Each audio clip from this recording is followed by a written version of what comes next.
अस्सलाम वालेकुम प्यारे बच्चों, मोहतरम सरपरस्त हजरात, अपने बच्चों से इन दो तस्वीरों को देखकर उनमें नजर आने वाली चीजों के नाम बताने के लिए कहिए।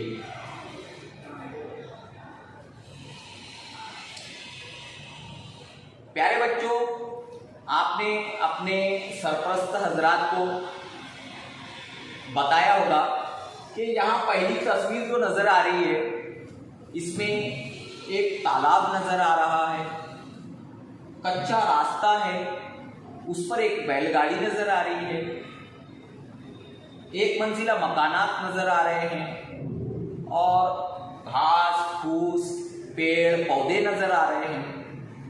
इन्हें देखकर आपको समझ में आ रहा होगा कि ये किसी गांव का मंजर है।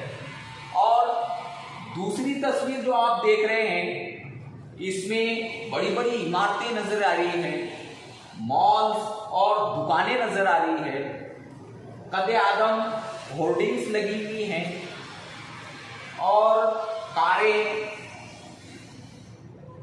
वगैरह नजर आ रही हैं।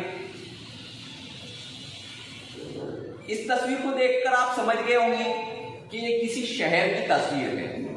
तो प्यारे बच्चों, आज हम इयत्ता 5वीं जमात की हिंदी की दूसरी इकाई का पहला पाठ गांव और शहर पढ़ेंगे।